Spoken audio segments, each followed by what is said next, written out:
Transcomer, puesto de bolsa de comercio, presenta a las 5 con Alberto Padilla.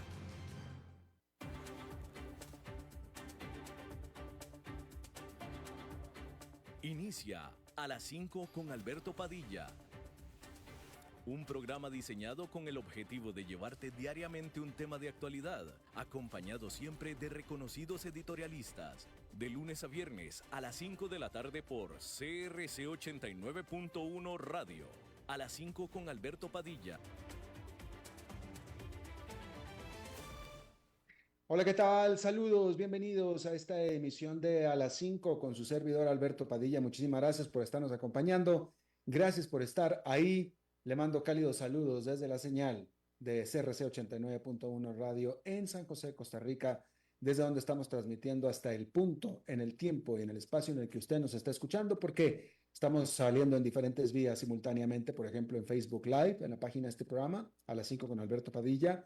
Estamos disponibles en el canal de YouTube de este programa. Estamos en podcast en las principales plataformas como Spotify, Apple Podcast, Google Podcast y otras 5 importantes más. Aquí en Costa Rica, este programa que sale en vivo en este momento a las 5 de la tarde se repite todos los días a las 10 de la noche aquí en CRC 89.1 Radio. En esta ocasión, como usualmente lo hace, me acompaña tratando de controlar los incontrolables el señor David Guerrero, y la producción general de este programa, siempre poderosa desde Colombia, a cargo del señor Mauricio Sandoval. Déjame comenzar comentándole que la administración Biden o el gobierno de los Estados Unidos alcanzó un acuerdo para la liberación de 135 prisioneros políticos en Nicaragua. Todos estos 135 prisioneros políticos fueron llevados por avión a Guatemala, donde tendrán la oportunidad de aplicar o solicitar inmigrar de manera legal a los Estados Unidos. Entre los ciudadanos nicaragüenses que pudieron salir de la cárcel y de su país de Nicaragua, específicamente del régimen autoritario dictatorial de Daniel Ortega, se encuentran varios cristianos evangélicos, así como también personal de la Iglesia Católica, estudiantes, entre otros más, incluyendo a 11 pastores cristianos que trabajaban para un grupo evangélico basado en Texas. 135 prisioneros políticos. Usted sabe, esta campaña que ha tenido particularmente el gobierno de Nicaragua de cerrar ONGs y todo lo que el gobierno de Nicaragua considere que es opositor o trabaja para la oposición, incluyendo estas ONGs. Y bueno, fueron 135, muchos de ellos relacionados con religiones cristianas y católicas. Y bueno, se irán a Guatemala y Estados Unidos les ofrecerá una vía para poder inmigrar a los Estados Unidos de manera legal. Ya que estamos hablando de los Estados Unidos, mencionarle que se dio a conocer este jueves más cifras demostrando un debilitamiento importante, no solamente sostenido, sino cada vez más importante o cada vez más profundo en el mercado laboral del país, porque este jueves se informó que el sector privado añadió solamente 99,000 puestos de trabajo en agosto, que es una disminución importante respecto de los 110,000 que se crearon durante el mes pasado, y de hecho es la cifra más pequeña de creación de puestos de trabajo para el sector privado desde el 2021, de acuerdo a lo que informa la firma de salarial ADP. Estos números que son bastante preocupantes, estas cifras, pero sobre todo la tendencia, se da al día siguiente de que se informara que las disposiciones de puestos de trabajo en los Estados Unidos, eh, esto se reportó el miércoles, también están o estuvieron en su nivel más bajo en 3 años. Todo esto implica, todo esto implica una disminución en toda la economía de Estados Unidos. Eso es lo que implica una desaceleración importante en la economía de Estados Unidos, lo cual tiene pues sus propias implicaciones, pero en el más corto plazo y más importante, precisamente por ser en el corto plazo, es que implica entonces que la Reserva Federal cumplirá con lo que ya dijo de todos modos que iba a cumplir, de comenzar a recortar tasas de interés en la próxima reunión de política monetaria que va a ser ahora la próxima semana, en septiembre, la próxima semana. Decir que clave va a ser clave, mire la atención que se les está poniendo a estos datos de esta semana que han salido el miércoles y el jueves, como le acabo de informar. Pero la madre de todos los datos será el viernes, será mañana, cuando se dé a conocer el informe sobre el empleo mensual. Todo el empleo. Que de este jueves fue de las firmas privadas. Falta todavía el gobierno y falta también el campo. Falta la cifra global. Entonces, claramente se está esperando que esta cifra global confirme la tendencia que las demás cifras han estado indicando. Pero hay que ver de qué manera, qué tan fuerte y qué tan de manera enfática confirma. Pero se está esperando, se da por sentado que el informe de mañana bueno, primero que nada está causando muchísima expectación. Se está esperando que confirme la tendencia. Lo que no se sabe es qué tan grave va a ser o qué tan grande se va a confirmar esta tendencia. Pero lo que es en este momento, a jueves, antes de que se vea ese informe, ya están creciendo muchísimo las voces de que no solamente, como ya es consenso, la Reserva Federal debe comenzar a recortar sus tasas de interés efectivamente en septiembre, sino que incluso lo debería de ser con un recorte de medio punto porcentual y no de cuarto punto porcentual. Hasta antes de esta semana, todas las apuestas eran a que el recorte vendría de un cuarto de punto porcentual, es decir, 0,25 puntos porcentuales. Ahora, como se han visto estos datos, específicamente el del miércoles y del jueves, aumentaron las apuestas y están anunciando, o no, los pronosticadores están diciendo que este recorte debería de ser de medio punto porcentual. Vamos a ver qué dice el reporte de este viernes. Pero ahora ya no es si sí o si no, ahora ya es de cuánto deberían de bajar las tasas de interés. Pero hablaremos más de eso mañana que tengamos ya en la mano el reporte sobre el empleo y que confirme lo que estamos viendo, pero no solamente que lo confirme, sino que vea o que subraye, delinee la tendencia de esto. Así es que estaremos viéndolo mañana. Mientras tanto, nos cambiamos de país. Bueno, no, vamos a quedarnos en Estados Unidos porque Hunter Biden, que es el hijo del presidente Joe Biden, acordó el declararse culpable a 9 delitos relacionados fiscales, 9 delitos fiscales, y así evitando ir a juicio, el cual se estaba programado para que comenzara este mismo jueves. El hijo del presidente de Estados Unidos, que está siendo acusado de no haber pagado $1,400,000 en impuestos durante varios años, a lo largo de varios años, más temprano había propuesto un acuerdo el cual se había considerado bastante inusual. Este acuerdo que había propuesto el hijo del presidente le permitiría haber mantenido su inocencia mientras que hubiera reconocido ante la fiscalía que existía la suficiente evidencia para meterlo a la cárcel.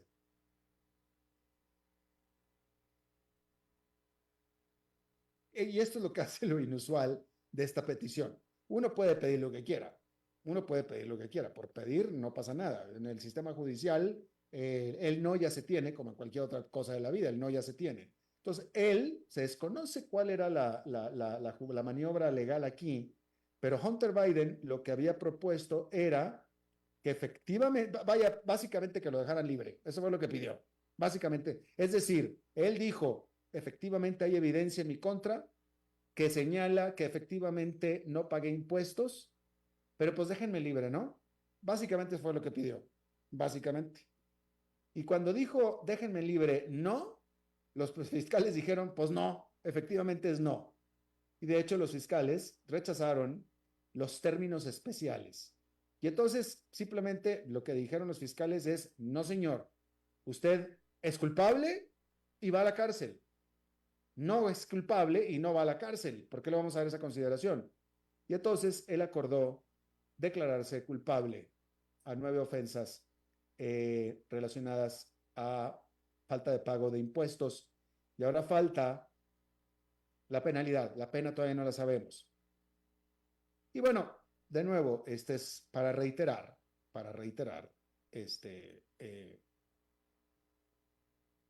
mire, hay un consenso generalizado.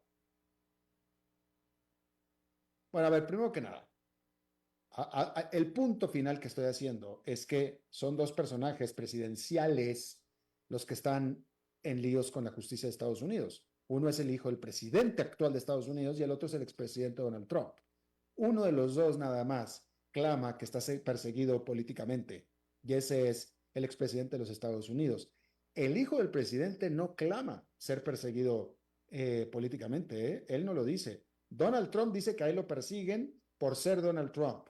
¿Sí? El hijo de Joe Biden no dice nada al respecto. Sin embargo, y esto es lo que iba a decir, sin embargo, existe en la comunidad legal, en la comunidad de abogados en los Estados Unidos, el consenso de que si Hunter Biden no hubiera sido el hijo de Joe Biden, no lo estuvieran persiguiendo como lo están persiguiendo. ¿Sí? Que es una gran diferencia en cuanto a la posición y si usted quiere, en cuanto a la ética y moralidad de cada uno de los personajes. Hunter Biden nunca lo ha dicho, él nunca lo ha dicho. Él no, de su boca no ha salido, ni siquiera de su defensa tampoco. La comunidad legal, otros abogados, lo han dicho. A este, si no fuera el hijo del presidente, no lo estarían tratando tan mal. ¿Sí? Donald Trump, que está metido en el mismo tipo de problemas legales, él dice que él es inocente y que a él nada más lo están persiguiendo por ser precisamente Donald Trump. Y esa es una diferencia importante y, de nuevo, ahí tiene usted a la justicia de Estados Unidos trabajando por igual en contra de quien cometió un crimen, sin importar quién fue, sin importar que haya sido hijo del presidente o opositor del presidente, los dos por igual, acusados culpables o determinados o declarados culpables, los dos por igual. Es que, para que vea usted cuál es la diferencia. Bien, en Francia, el presidente Emmanuel Macron nombró a Michel Barnier como el próximo primer ministro de Francia, al estar tratando Macron de dar por terminado 2 meses de lo que es una parálisis política. Michel Barnier había sido negociador del Brexit por parte de la Unión Europea y ahora enfrenta el reto descomunal de formar un gobierno coherente después de que se dieran unas elecciones legislativas que francamente fueron inconclusas y no determinantes en julio pasado. Barnier, que es un veterano del Partido Republicano, Les Républicains, o sea, los republicanos, ha sido ministro de gabinete ya en 4 ocasiones. En Ucrania, el nuevo canciller Andriy Siva fue nombrado este jueves después de que renunciara a su puesto Dmytro Kuleba por órdenes del presidente Volodymyr Zelensky. Hay que decir que este presidente está realizando la mayor reconformación ministerial o de gabinete desde que comenzó la invasión de Rusia en febrero del 2022. el anterior canciller Dimitro Kuleva había utilizado su posición para exitosamente conseguir más y más ayuda militar por parte de los países de Occidente. Volodymyr Zelensky dijo que estaba reconformando su gobierno para traer una renovada energía para impulsar el esfuerzo de guerra de su país, y también es consenso que sin duda alguna lo está haciendo para tratar de apuntalar su cada vez más frágil popularidad entre los ucranianos. El gobierno de los Estados Unidos acusó a 6 hackers rusos de cometer ciberataques en Ucrania antes de la invasión Rusia en el 2022. Estos acusados, 5 de los cuales fueron oficiales de la inteligencia militar, presuntamente hackearon y filtraron y destruyeron información de sistemas computacionales asociados con el gobierno de Ucrania, y también intentaron hacer lo mismo con otras 26 naciones aliadas a la OTAN, entre otros crímenes más. Estas revelaciones se dan tan solo al día siguiente de que Estados Unidos emitió órdenes de arresto e impuso sanciones en contra de varios ciudadanos rusos por diseminar campañas de desinformación, entre ellos el editor en jefe de la cadena de noticias rusa RT. Así es que tiene usted eso. Ayer estábamos hablándolo aquí con nuestra entrevista que tuvimos acerca de Haití, y ayer en la entrevista, nuestro entrevistado, Paul Latortue, nos estaba adelantando que el secretario de Estado de los Estados Unidos, Anthony Blinken, este día de jueves, llegaría a Haití. Y a decir que efectivamente Anthony Blinken ha tenido que, así le tocó, desde que él es secretario de Estado, que entró con el presidente Joe Biden, ha tenido que dirigir gran parte de su tiempo como secretario de Estado, como canciller de los Estados Unidos, a primero la guerra entre Rusia y Ucrania y después a la guerra entre Israel y Gaza. Y ahí es donde ha estado metido prácticamente todo el tiempo desde entonces. Sin embargo, en esta ocasión, ya la situación de Haití, pues ameritó una visita personal de Anthony Blinken a este país para tratar de personalmente, pues, tomarle el sentido y tomar el pulso de la crisis de seguridad en lo que es un país prácticamente vecino de los Estados Unidos. Hay que decir que Haití ha estado, como usted sabe, y lo hemos informado aquí, siendo dominado en los últimos años por pandillas criminales, y su bastante impopular primer ministro Ariel Henry renunció en marzo en medio de una violenta manifestación ciudadana.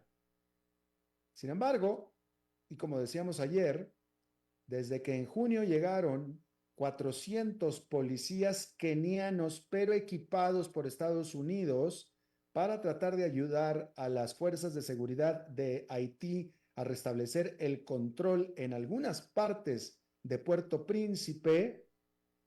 Y bueno, pues digamos que ha habido menos violencia, pero como lo estábamos viendo ayer en la entrevista, no necesariamente ha habido una mejora.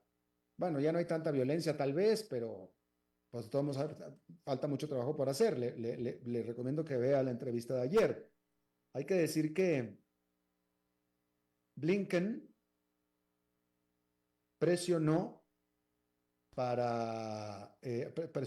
al Consejo Presidencial Transitorio que está actualmente en el poder en Haití a que se dirija y a que resuelva los alegatos de corrupción y que efectivamente prepare a elecciones, que fue para lo que se le trajo a este consejo presidencial. Y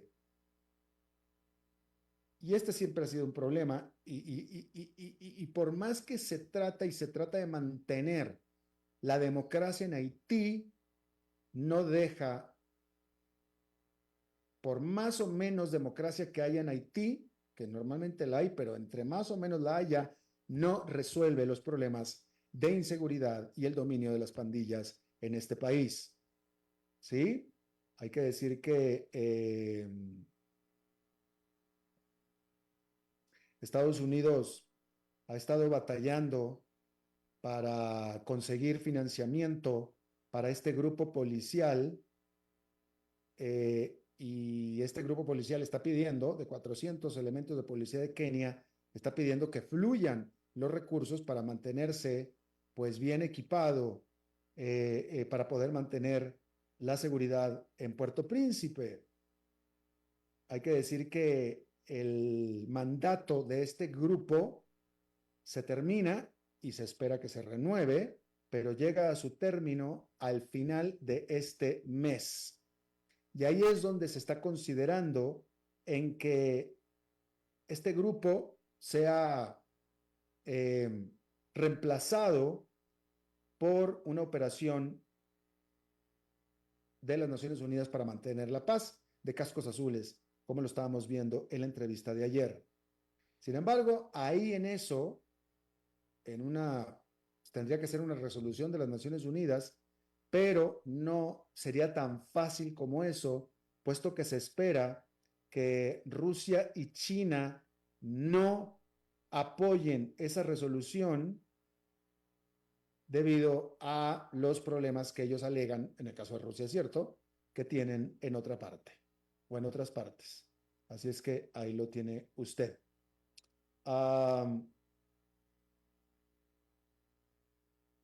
Bien, déjeme informarle que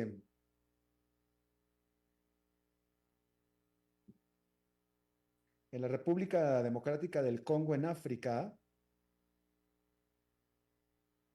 se está dando un problema muy severo de un brote de Mpox, que es una enfermedad, primero que nada, muy dolorosa para quien la contrae y en algunos casos mortal. El Congo y sus vecinos están luchando en contra de lo que se cree es una nueva cepa y más letal de Mpox, que es la que venía causando o que la que causó el contagio que se dio en el 2022. Este nuevo que se está dando es más severo y se cree que es una nueva cepa, ¿sí?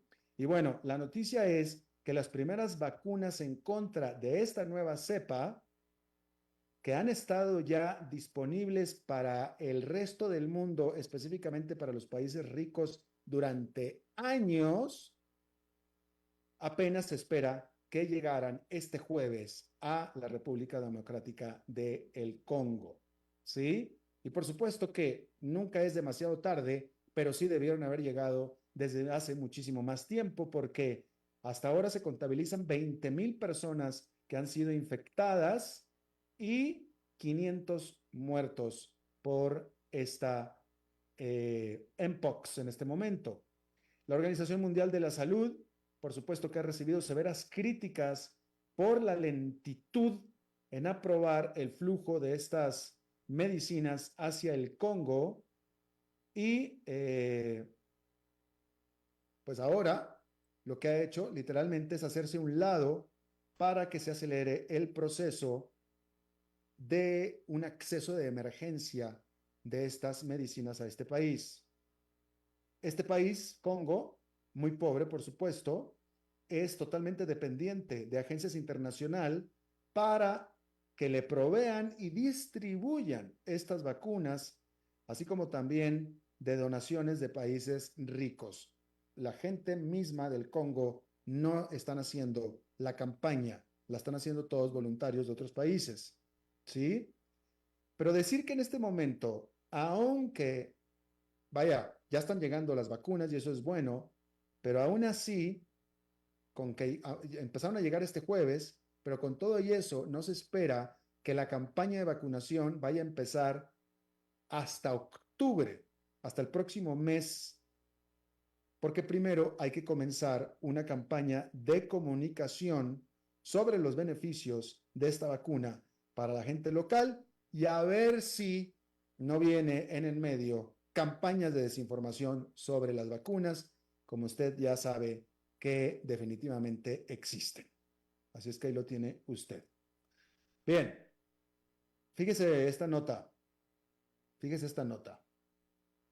Científicos descubrieron de manera sorpresiva e inesperada un método para convertir a la piel transparente, a la piel transparente.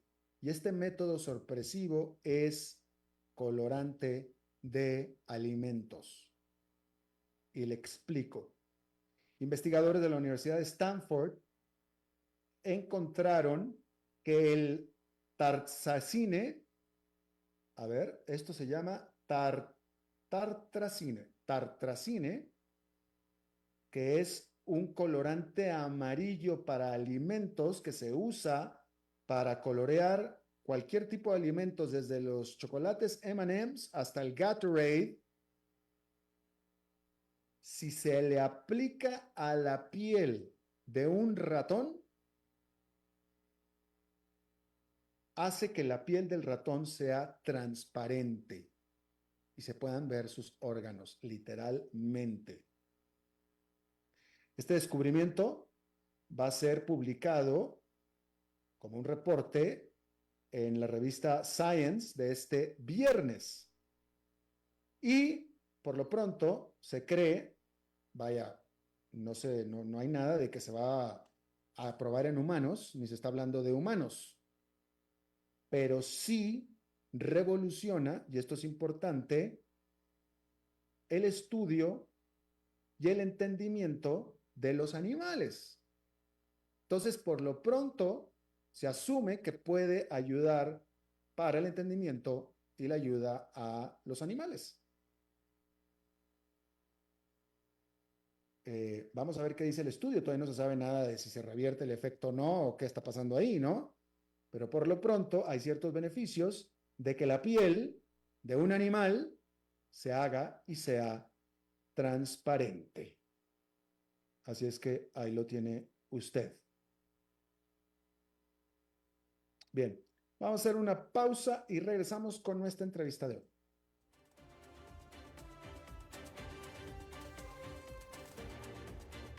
Seguimos escuchando a las 5 con Alberto Padilla.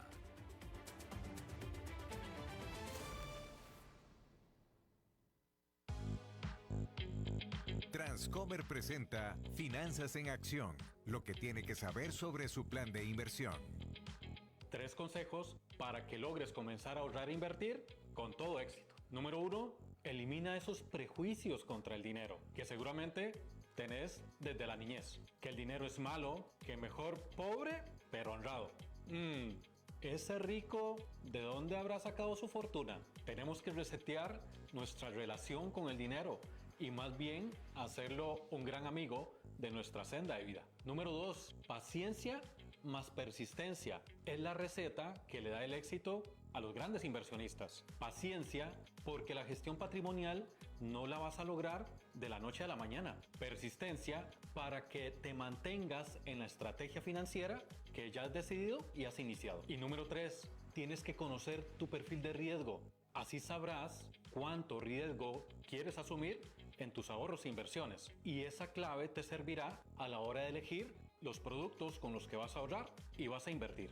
Ingrese a transcomer.com y conozca la mejor forma de invertir su dinero en bienes raíces. Transcomer, puesto de bolsa de comercio. Construyamos juntos su futuro. Somos expertos en eso. 2253-6085. Transcomer presenta Visionarios. Mi nombre es Richard Palacios, tengo 30 años. Desde el primer momento la persona encargada de Transcomer que me contactó fue muy transparente con toda la información. Me dijo cuánto iba a ganar desde el día 1 y gracias a eso hemos podido comprar un carro o comprar una casa de contado básicamente. Transcomer. Desde 2003 hasta que lo logres. Es mejor evitar un choque. Unos segundos de cortesía evitarán atrasos y el estrés. Por eso, sea cortés, uno a la vez.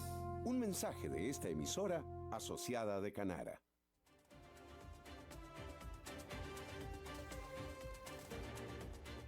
Volvemos a las 5 con Alberto Padilla.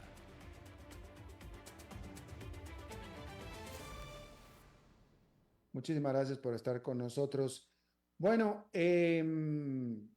como aquí le informamos, X, lo que antes fuera Twitter, X fue suspendido de Brasil.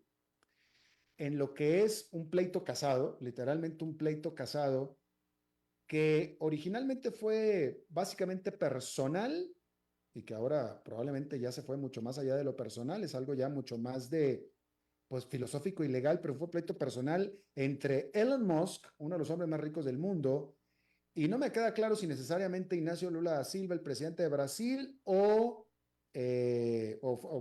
pues Ignacio Lula da Silva, básicamente, ¿no? Por la libertad de expresión, que es lo que dice defender Elon Musk, y las leyes con respecto a la libertad de expresión que efectivamente existen, no nada más en Brasil, sino en prácticamente todos los países de América Latina y de Europa. Aquí hay que entender una cosa. Estados Unidos básicamente tiene total libertad, básicamente. No es completamente así, porque si usted difama, también puede ser perseguido judicialmente, pero en la Constitución está la libre o la libertad de expresión y de palabra y de prensa. Pero eso es Estados Unidos. En el resto del mundo no es tan así, porque no lo es así. Entonces, en Brasil le quisieron aplicar leyes que existen en contra del abuso de la libertad de expresión, y ahí es donde empezó todo el pleito hasta ahora, el grado de que X fue prohibido en Brasil. Vamos a que nos explique un poco más de qué es lo que está pasando y cómo se dio todo esto. Y para eso está con nosotros Martín Morales. Él es analista político internacional de la firma Arco Internacional y es experto en temas políticos de toda América Latina y específicamente de Brasil. Martín, muchísimas gracias por estar con nosotros. Muchísimas gracias, Alberto. ¿Cómo inició esta bronca? Bueno, en principio hay que remontarnos un poco hacia atrás y entender que en Brasil se le dieron poderes muy amplios al juez de la Corte Suprema de Moraes para ordenar la eliminación de contenido online que consideren que sea una amenaza para la democracia. Y esto tiene que ver... ¿Quién se los dio estos poderes y cuándo? Y se los dieron a partir de las elecciones de 2022 para intentar combatir toda la desinformación en Brasil y fue otorgado obviamente por el Congreso. Ya. Entonces como que le encomendaron esta tarea específica. Así es. Entonces, ahora, pregunta, ¿esta tarea específica se la encomendaron porque claramente había un problema? ¿Cuál era el problema? Bueno, no sé si un problema, pero empezaron a evaluar la necesidad de regular el contenido online. Y esto tuvo consecuencias, como la vemos ahora, en limitar de alguna manera la libertad de expresión. Entonces es un tema de si es necesario regular el contenido online o no. Y pregunta, nada más para que nos quede claro a todos, ¿esto se dio luego de la campaña presidencial y después triunfo de Ignacio Lula da Silva esto es pregunta, pero es como creo que así fue, pero tú me vas a corroborar. Sí. No quiero poner palabras en tu boca, pero todo esto se dio a raíz de la elección entre Jair Bolsonaro, que es identificado como de ultraderecha, y Lula da Silva de izquierda, ¿cierto? Así es. Ya. A partir de ese momento, y En general estamos viendo este tipo de reacciones e intentar poner regulaciones en diferentes países. Eh, Brasil es el que lo ha llevado un poco más lejos y básicamente Lula da Silva en este particular caso está mirando todo desde su oficina. Mucho no puede hacer, puede opinar, pero la decisión está en manos de la Corte Suprema, que 5 jueces de la Corte Suprema ratificaron el cierre de X y probablemente pronto lo hagan el total de los 11 miembros de la Corte, porque lo que sucedió es que empezó con un debate sobre las cuentas que la Corte Suprema le solicitaba y le encomendaba a la empresa X de que las tenía que cerrar, y la empresa decidió no hacerlo. Después siguió escalando este tema y X decidió cerrar sus oficinas en Brasil. Por lo tanto, el gobierno de Brasil no tenía con quién hablar directamente y encontraron de que la ley en Brasil dice que para una empresa trabajar tiene que estar formalizada en Brasil y tiene que tener al menos un representante legal como para poder estar en el país. Y como decidieron sacar a toda la gente, esto fue lo que siguió escalando el problema y la falta de comunicación entre el gobierno y X y básicamente la Corte Suprema decidió cerrar la empresa, el acceso. Y efectivamente, pregunta, efectivamente, vaya, desde que lo está determinando un juez de la Suprema Corte, pues ya tiene bastante elemento legal, pero la pregunta es, ¿existe efectivamente la ley dice claramente, la ley, no el juez, pero la ley, de acuerdo a lo que decía la ley desde antes de este juez, que lo que está haciendo X es ilegal, efectivamente? No, el tema es que, como ustedes saben, la ley en Brasil es a interpretación de los jueces. No es como en Estados Unidos que existe el precedente y todo se indica por ese lado. Entonces hay básicamente una cintura de interpretar la ley. Por eso es que nada, se debate básicamente si está haciendo las cosas bien o no. Claro. Ahora, déjame te pregunto, porque en otras entrevistas que hemos tenido se ha ratificado y parece que es claro que X como tal, Twitter, ex Twitter, ha perdido muchísima relevancia como red social en todo el mundo. ¿Sigue siendo tan relevante en Brasil, X? Sí, sigue siendo muy relevante y básicamente, si no me equivoco, 1 de cada 5 brasileños usaba X en forma diaria. Y es un tema que no solamente queda en lo que es la empresa X como una empresa de red social, sino ya escaló al tema de los límites a la libertad de expresión y después el debate de si hay que limitar o no todo lo que tiene que ver con la comunicación en redes sociales. Y hace poco salió una encuesta, en el día de ayer, una encuesta a través de Atlas Intel, donde muestran que hay una polarización total en cuanto a el apoyo o no al juez en tomar este tipo de decisiones y en favor de la empresa. Entonces, incluso dentro del propio Congreso, ¿verdad? claro, dentro del propio Congreso también hay algunos debates en cuanto a hacer un impeachment al juez de la Corte, pero esto sería un poco más complicado de hacer porque necesita la aprobación del Senado, del presidente del Senado, entonces ahí es un poco más difícil, entonces hasta ahora se quedó en discurso solamente, vamos a ver si pasa a la acción, es muy dudoso que pase a la acción. Pero hubo muchos políticos que salieron a hablar en contra de estas medidas. Claro, que refleja la división que hay en Estados Unidos. A mí me parece, y no sé si tú estás de acuerdo conmigo, pero Sí. yo soy mucho más observador del proceso de lo que está sucediendo en Estados Unidos que lo que está sucediendo en Brasil.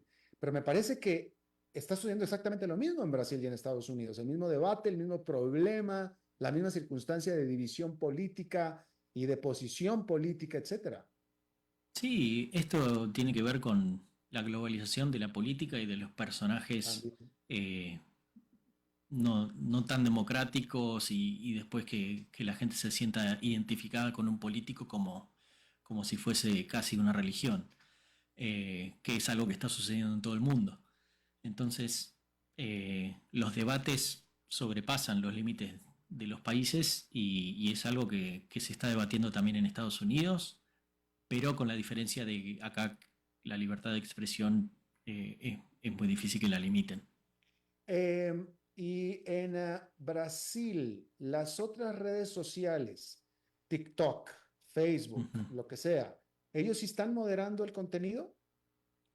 Tengo entendido que sí, tengo Solamente X entendido es que la que sí, no.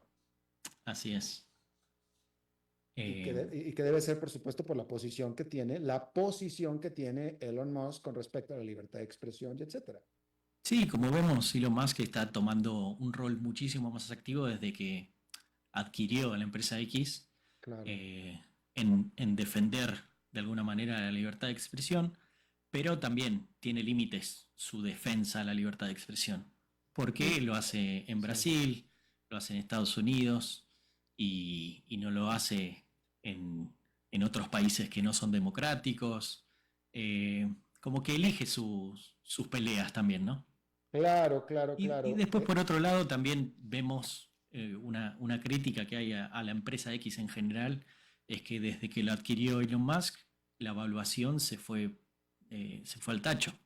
Claro. Eh, Perdió aproximadamente más del 72% de su valor.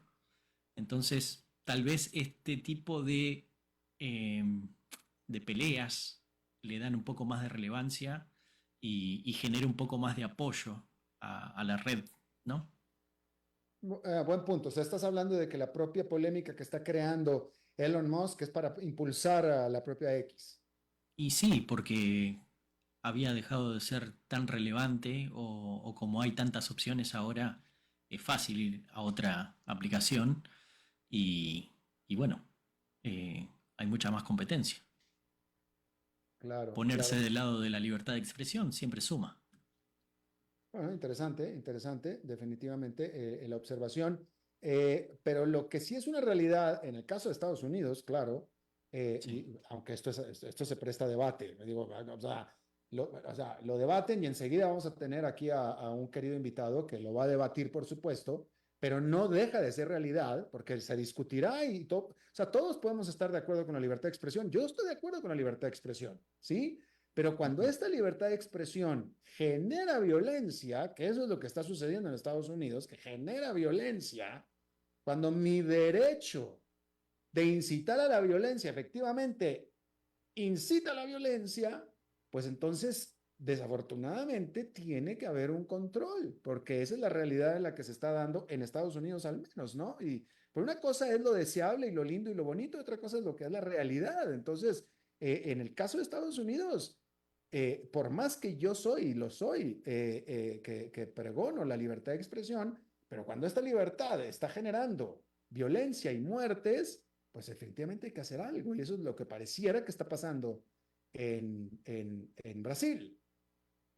Sí, hay mucha división, mucha polarización y hay que ver obviamente el impacto que tiene una red social en fomentar aún más este tipo de divisiones que básicamente ya está probado de que a través de los algoritmos uno, uno puede tener acceso a información que a uno le gusta, le cae bien y terminan todos creyéndose reyes de la verdad. Eh, pero hay que ver si dejar en manos de una persona que tenga el control de hacer lo que quiere en cuanto a las cuentas que pueden estar legales o no, es un poco extraño, ¿no? Claro, claro, claro. Em, y, y bueno, entonces, en este momento, X está completamente prohibida Incluso estaba leyendo que hay penalidades para alguien que acceda a X usando un VPN, ¿no? Sí, en un momento se podía usar un VPN para acceder a X y decidieron imponer una multa de aproximadamente $9.000 por el Oh, acceso a X, pero hubo un debate dentro de los jueces de la Corte Suprema y quitaron esta medida, eh, argumentando que se podía imponer una multa a personas que sí quiebren la ley, no solamente por usarla en plataforma, sino que tengan un discurso eh, o desinformación, por ejemplo. Entonces, nada, es muy difícil acceder. Hay muchos usuarios que están viajando a los países limítrofes para poder usar sus cuentas de X. Vimos algunos reportes de gente yendo a Uruguay y, y usando la plataforma desde ahí. pero entonces, de nuevo, cualquier contenido, de nuevo, Facebook, TikTok, ellos sí, si determinan que es contenido falso Sí, o violento, etcétera, ellos sí lo moderan, lo controlan. sí, así es. Ah, y ahora, ¿hay manera de poder saber, no sé, te pregunto, yo creo que más bien la pregunta es si a ti te consta, esa es la pregunta, si a ti te Ujú. consta que lo que se estaba diciendo en Twitter eran mentiras, Y era información falsa, la verdad que no. El tema también es esto de la interpretación. Eh, exacto. es una línea muy fina donde para una persona puede ser algo falso o no. Y qué cantidad de falsedades que hay online. Cada uno puede decir lo que quiera, eh, pero obviamente los límites son el peligro, etcétera. Pero lo que más llama la atención es que una persona pueda decidir quiénes tienen derecho a usarla o no. Yo creo que si Pero, existe alguna forma de remediar esto, donde el contenido pase por algunos filtros o palabras, etcétera, sería un poco eh, más amigable con el uso.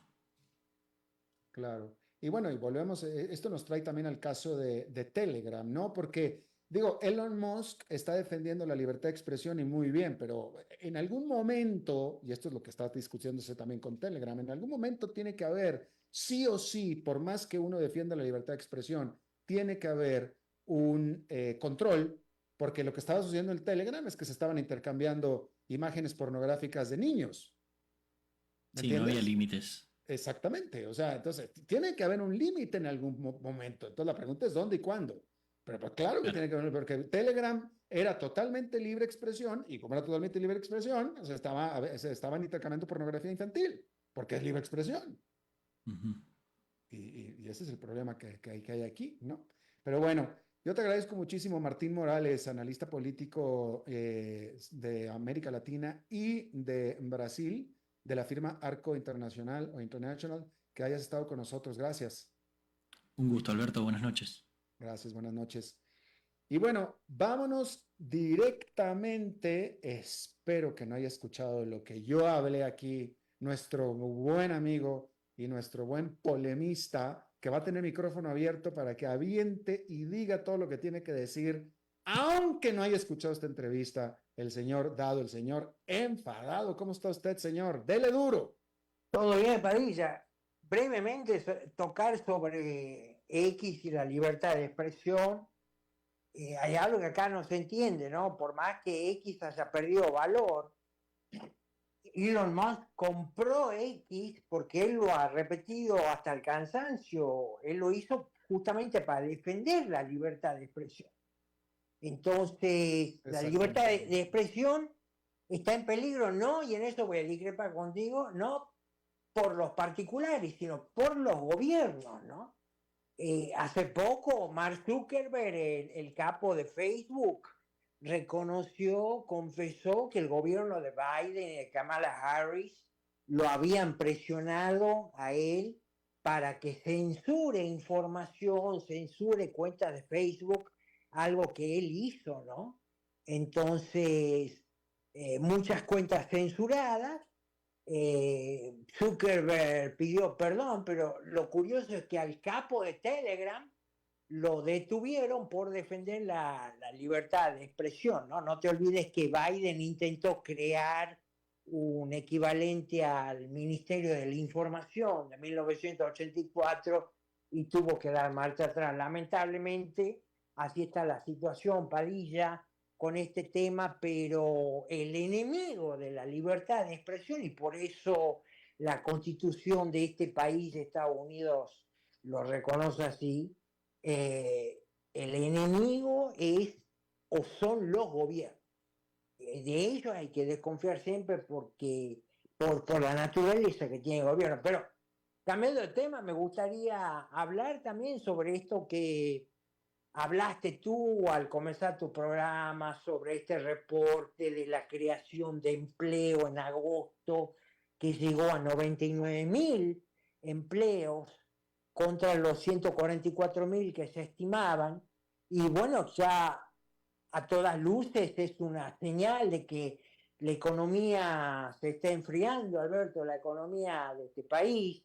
Lo más triste de este dato que tú mencionabas, informabas, es que así como lo hace el gobierno, esta organización privada, ADP, es seguro que va a revisar a la baja, o sea que van a ser menos inclusive los 99.000 empleos de los que se informaron. Pero déjame decirte algo, Alberto, hay una sola razón que explica esto que está pasando con este dato puntualmente, y es que el gobierno de Estados Unidos se está haciendo cada vez más grande, más pesado, bajo la administración de Kamala Harris y Joe Biden. La cantidad impresionante de dinero que necesita para mantenerse a flote es más de lo que el sector privado puede aguantar, Alberto. Por lo tanto, el gobierno necesita imprimir dinero como un sustituto de esta economía que se está yendo al carajo. Por eso, las cifras de inflación que no pueden bajar del 3%. Hay mucho dinero, Alberto, para pocas mercaderías en esta economía que se está deshilachando. Las impresoras de dinero continúan funcionando. Y si a eso le agregas que el gobierno de Estados Unidos está gastando mucho de su dinero en el pago de intereses de la deuda, que está en el orden de los miles y miles de millones, y si a eso le agregas lo que gasta el gobierno de Estados Unidos en su defensa, vamos a terminar, más temprano que tarde, mi sensación, en una Argentina, en un caso argentino para Estados Unidos. Hay que agregar que este informe del empleo dice que los sectores que más perdieron en cantidad son los que reciben mejor paga. Y si a eso le agregas, Alberto, que Kamala Harris propone expandir el gobierno aún más, exprimiendo al sector privado con nuevos programas monstruosos como los 200.000 millones en cuidado de los niños, en promesas, construcción de viviendas en el orden de los millones, hacía onda Hugo Chávez, subsidios para las rentas, 40.000 millones de subsidios para gobiernos locales, preferentemente demócratas, para innovar, que es el doble de lo que propuso Joe Biden. $25.000 para enganche, ayuda para enganchar a los primeros compradores de casas, pagos inflados para los maestros que están en los sindicatos. Y si a eso le suma, Alberto, que va a crear escasez para los negocios con su programa de control de precios. O sea que los negocios se van a cagar todavía peor, ¿no? Es una receta para que Estados Unidos muy pronto vea lo mismo que ya hemos visto en Venezuela y en Argentina.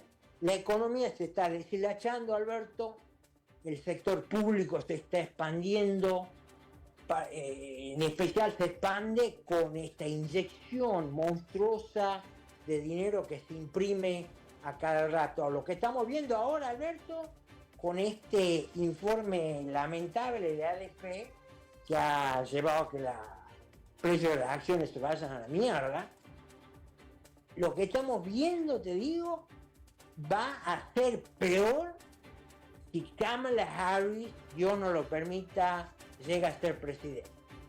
Solamente escuchar cuáles son sus planes para la economía es causa suficiente para que los mercados se vayan al carajo. Pero el hecho está que ella está en el poder ahora y solamente estamos teniendo un adelanto de lo terrible que esto va a ser en caso de que ella llegue a la presidencia, Alberto.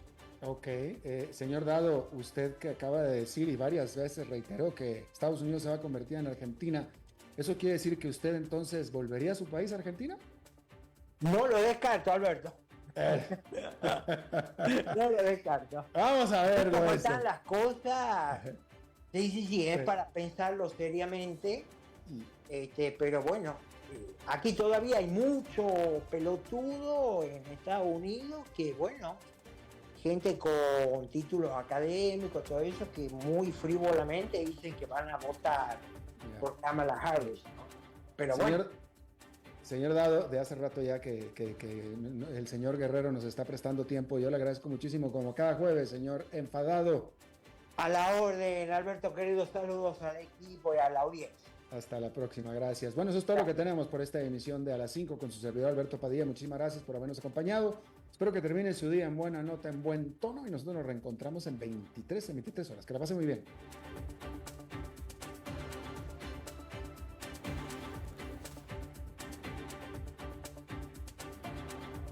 Concluye A las 5 con Alberto Padilla.